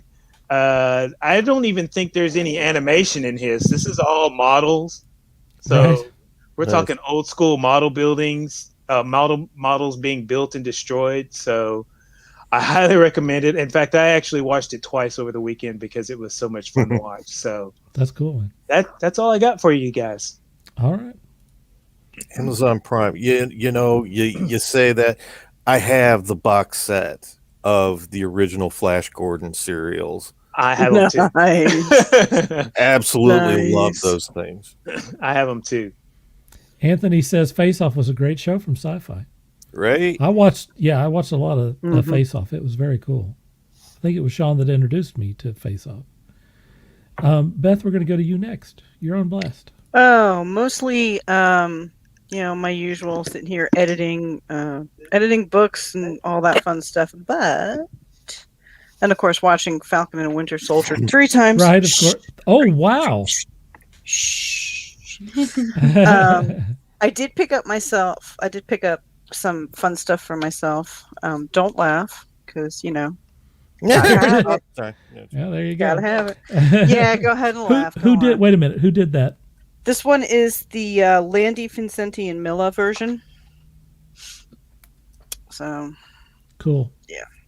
and then I didn't have this one. I actually went through the box of Captain America and Winter Soldier comics that I had, and I did not have this one, and I scored that one for myself too. Nice. Yeah. Wow, so that is cool. I like that cover a lot. promised myself I was not going to open the packaging on it yet until I finished Falcon and Winter Soldier. You're keeping it sealed. Yes, keeping it sealed, keeping it safe. All right. So, really, yeah, that's all I got this week. That's cool. All right, Tatiana, we're going to you.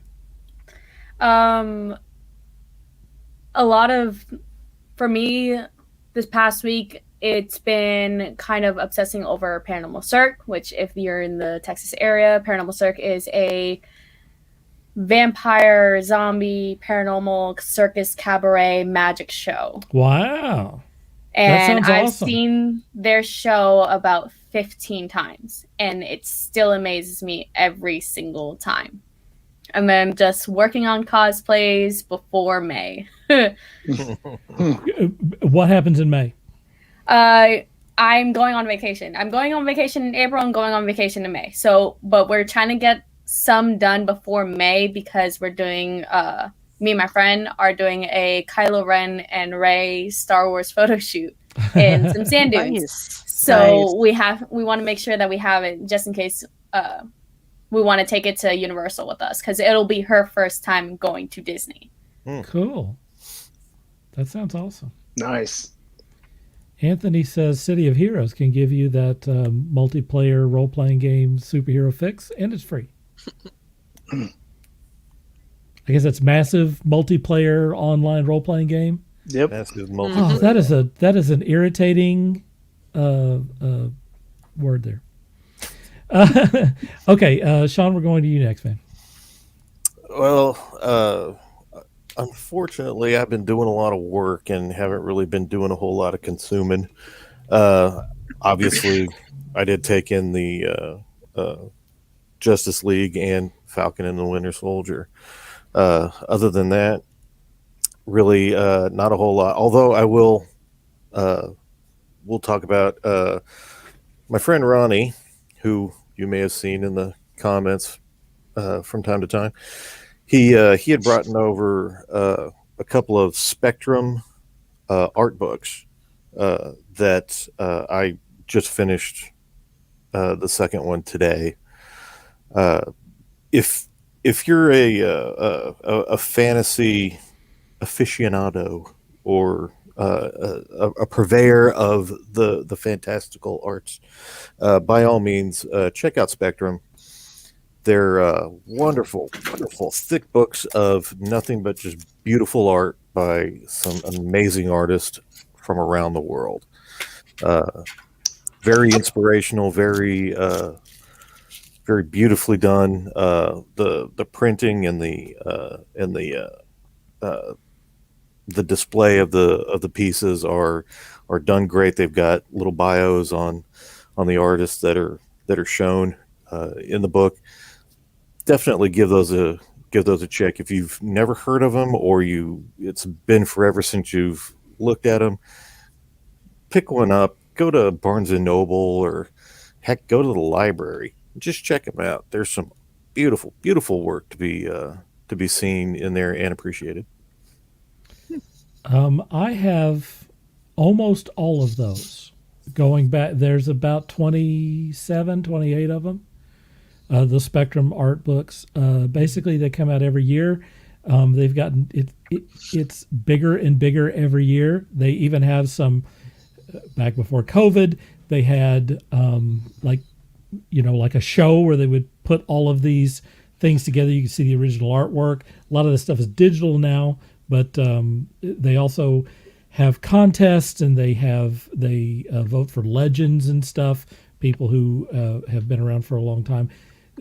It's like 300 pages, like a phone book of what is happening currently over the past year. I mean, basically, if you work in comics or movies or books, you do book covers or any sort of fantasy commercial art, you can solicit your work into those Spectrum art books. They are really incredibly excellent. Gaming, if you're doing gaming, anywhere that fantasy art is getting some attention, that's what it's filled with.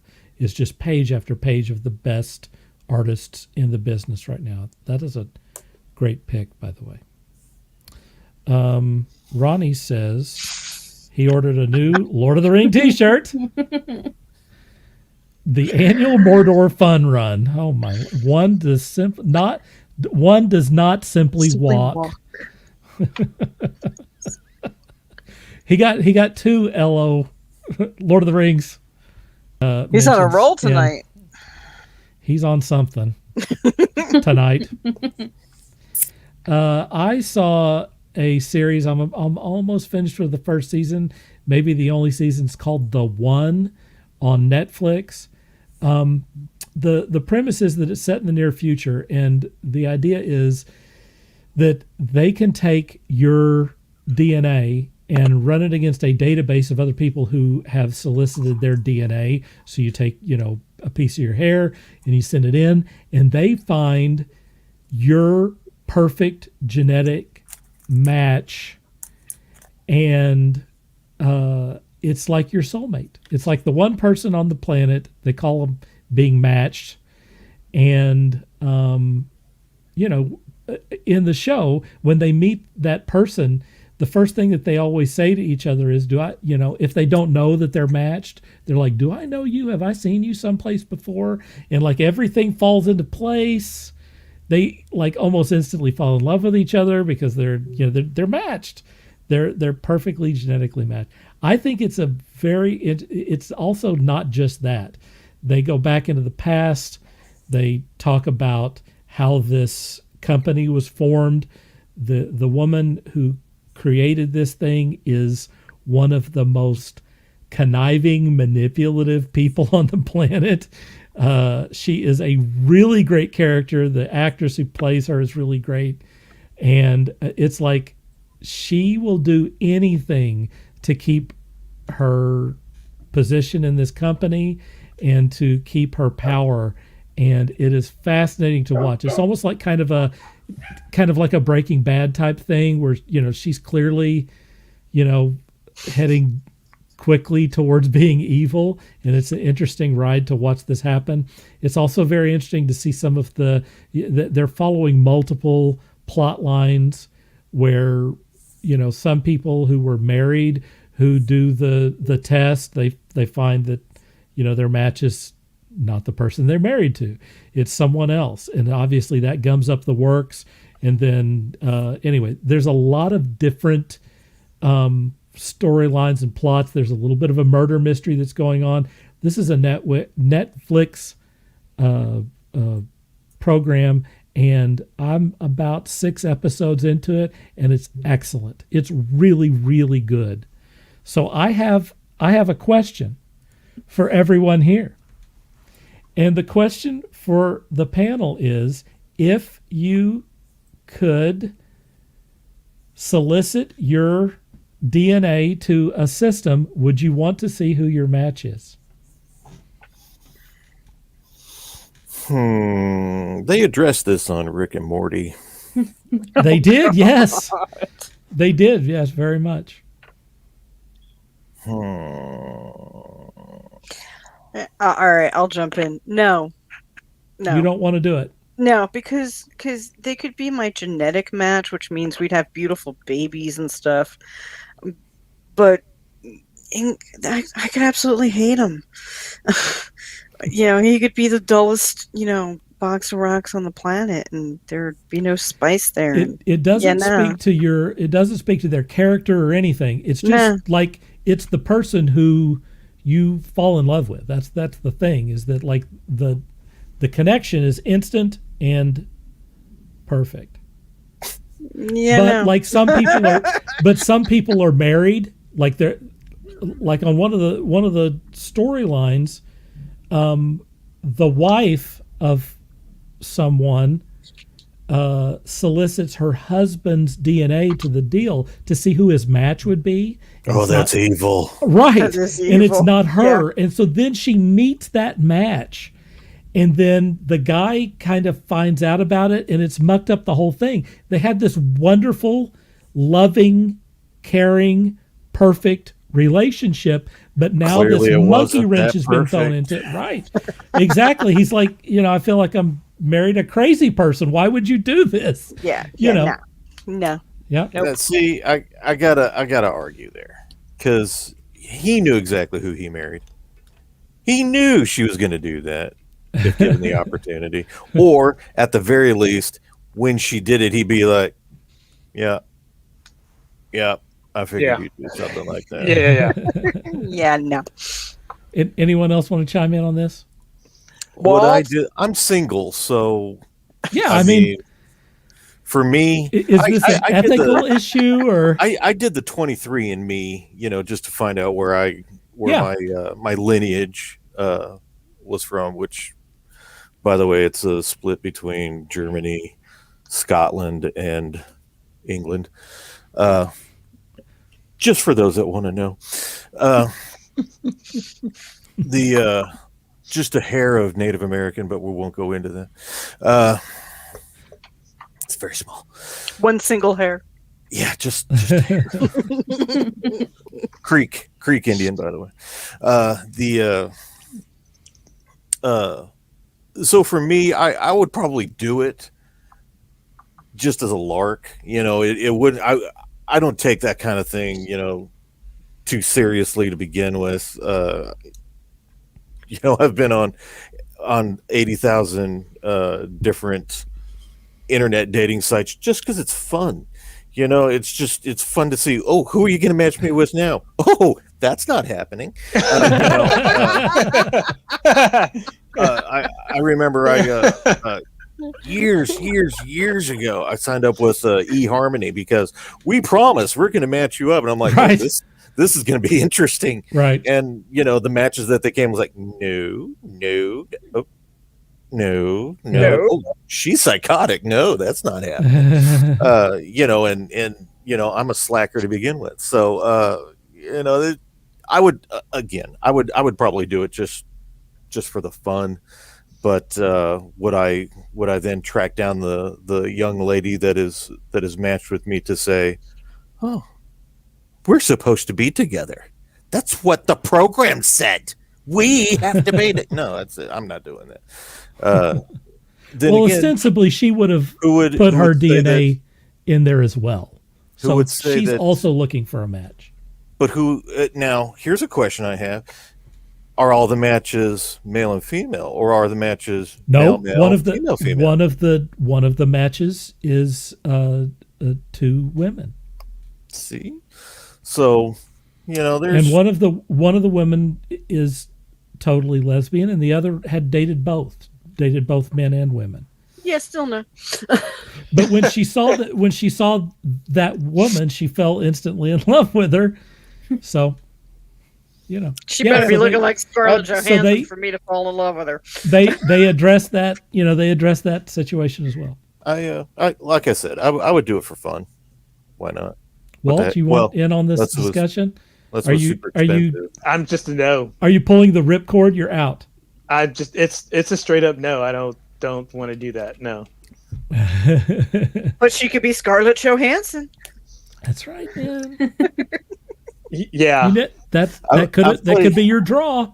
I played enough role-playing games to know that it will not be Scarlett Johansson. I know, right? No joke. My D20 What will he come said. up with a 1.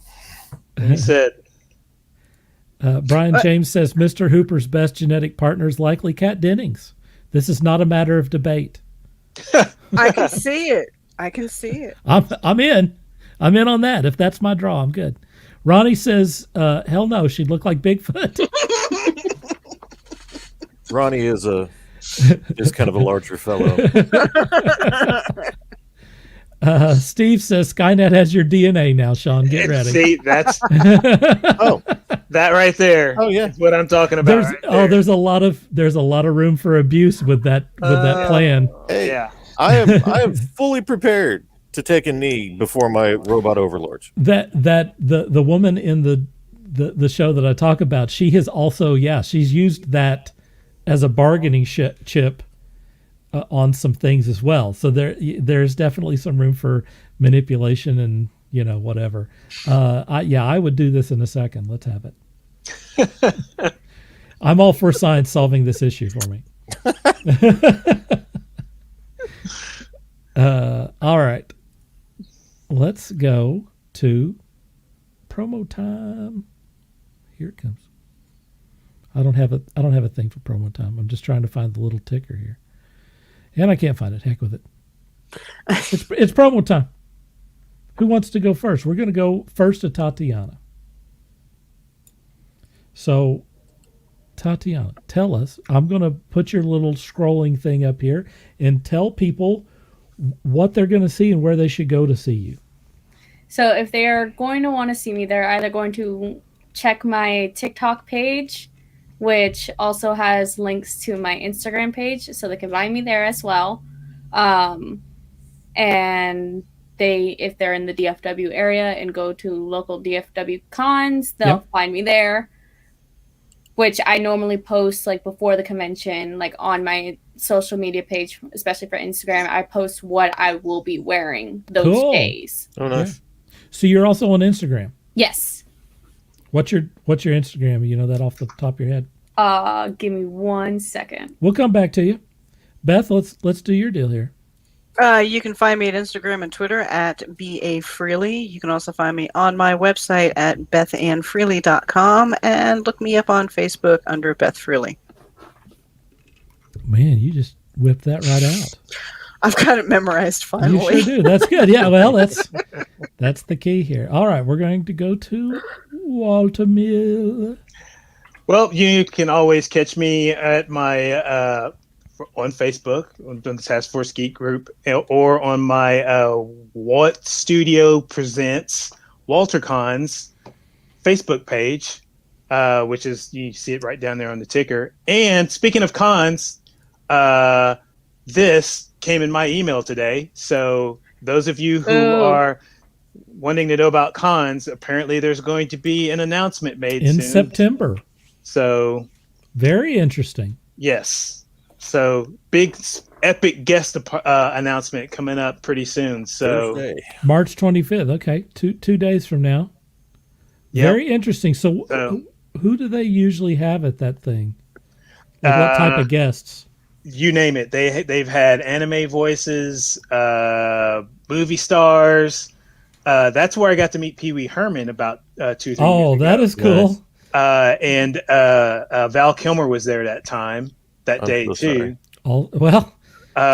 Still a pretty big name. Hey, you know what though? I thank Val Kilmer for keeping Pee Wee Herman occupied, because I got to spend 20 minutes of face-to-face talk time with Pee Wee Herman because of Val Kilmer, and I got 2 free signed autographs for that. So thank you, Val Kilmer. I love you for that. Well done. Yeah, no kidding.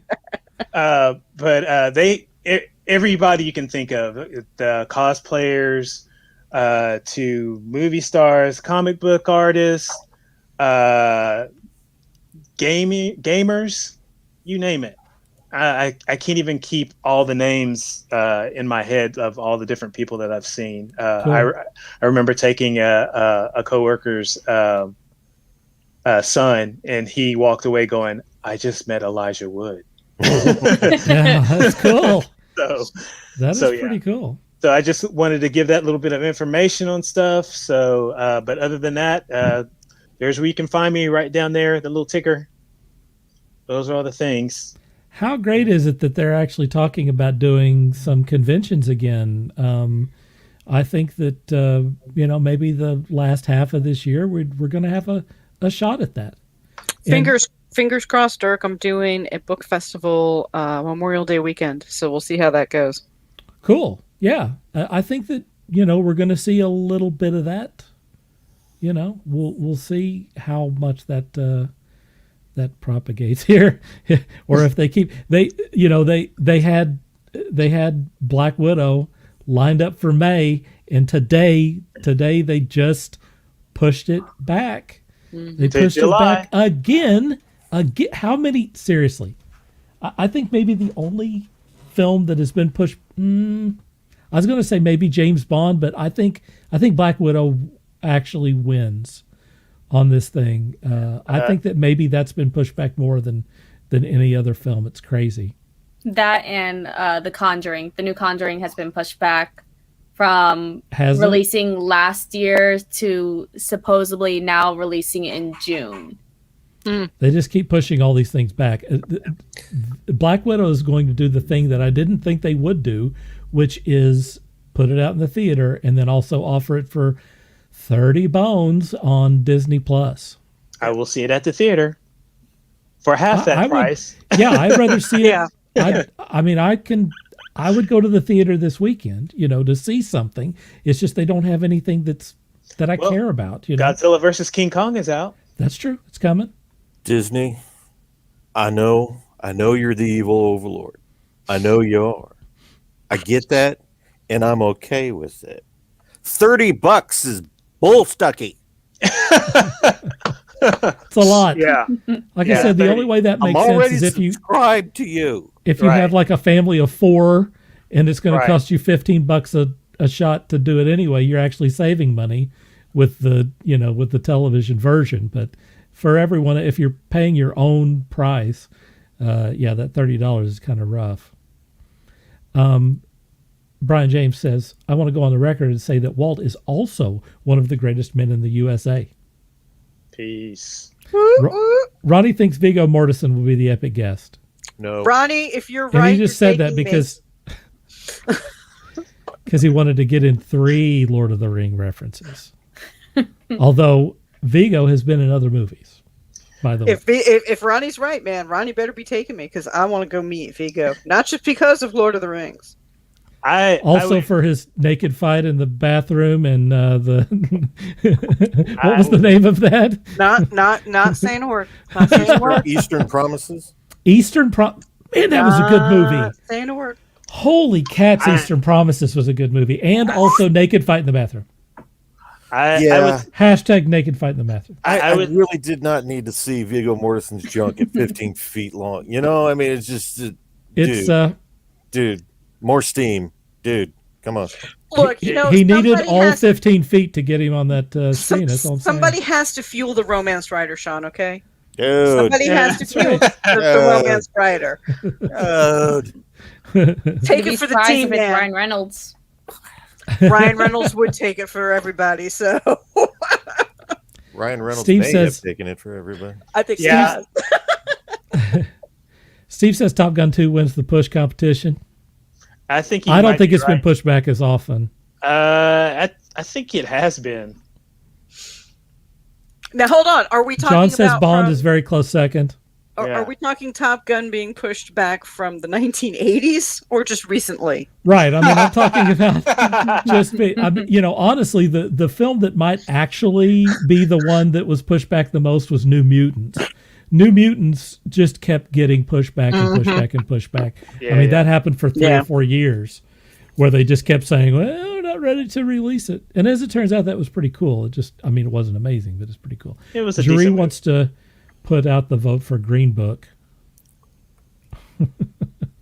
for Viggo. I don't remember. Yeah, that one too. I'm with you, Jerry. What was that? Was Marshall Ali? Okay. Yeah. All right, Sean, you are up on promo time.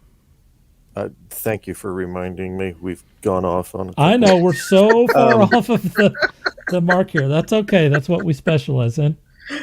And dig the shirt, by the way. Oh, what kind? What? Oh, that's cool. My daughter would love that shirt. It's Scooby and Shaggy being followed by Nosferatu. Yep. It's good stuff, man. Classic Scooby snack. Scooby snack. As always, you can please check out rankingstudios.com for anything and everything related to me and my fellow studio mates, Dirk, Scott, and Robert, Right. on any projects that we're working on, anything upcoming, any new art that we can produce. We actually have a post. pretty big announcement on that, but we're kind of waiting on Scott to come back with, the merch. So when he comes back, we'll discuss that. Always check rankingstudios.com. Also, you can check out Facebook /Ranking Studios, and feel free to stop by, check out our artwork. Let us know what you think. Let us know what you'd like to see. We're always happy to receive any type of email, any type of word to, pat us on our proverbial back, and let us know what you think. Good or bad, doesn't matter. We like talking to people. Really, please talk to us. Please talk to us. Please. Good stuff, man. All right. So lonely. I got the ticker too. I'm everywhere. Name a place. I'm there. I'm on Twitter at Dirk Hooper Plus, LinkedIn at Dirk Hooper Plus. I'm on TikTok, damn it. Come see my TikToks. There's no Tumblr. dancing. I'm on Tumblr. I'm on Twitter. I have about 5 addresses on Twitter. I am we know. everywhere. So please come see me over there in some of those places. The latest thing that I've been getting some activity on is LinkedIn, which I'm streaming to tonight. LinkedIn is surprisingly robust. So join me on LinkedIn if you want to. Hey guys, you're not supposed to say guys anymore. Hey, I just broke the law. Gang is good. Guys used to always just mean, Guys, everyone. everybody. But now I'm evil. So I will be, I'll try to survive It's okay. We the guys. quickening. Yeah, we guys have no problem with this. Steve says, great to meet you, Tatiana. Best luck to you. Thanks for a great show again. TFG folk, thank you very much. Jury says, please. I'm not sure what she's pleasing. Ronnie says, I love the show, y'all. Thank you very much for being on here, ladies. The ladies. Great to meet Tatiana. Next week, we are going to be doing the anniversary episode. We've been doing this for a damn year, if you can believe that. It's our 50th show, and we are literally, I'm contacted. There's going to be an afternoon this week, probably Thursday, where I'm going to reach out. Huh? One? Just one? Yeah, I mean, when I do my thing, I will probably be talking to people through the weekend to try to get it. But I'm going to set up the episode and then start sending people the links to the episode starting, I think, Thursday. But if you're interested, you can get in touch with me at taskforcegeek@gmail.com. If you are one of the people who chime in on this thing, this is your opportunity to get on the show, because I'm welcoming you as well. We can have 9 people on this thing at a time. I'm going to ask that everyone come hang out with us for 5 or 10 minutes, and then bow out so we can get other people in here as well. We're obviously inviting all of our regular contributors to be on the episode as well, and we're just going to have a little party. There might be drinking. There might be a post-credit scene. There might be a post-credit scene. I don't know what that would be. I don't know what that could be, but that's a great idea. That was easy. So please tell your friends, tell your enemies, tell everyone on the planet that we're going to have a big anniversary party next week. Please join us on there.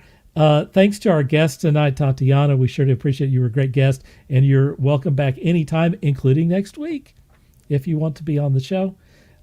Thanks once again to Beth, to Walt, and to Sean.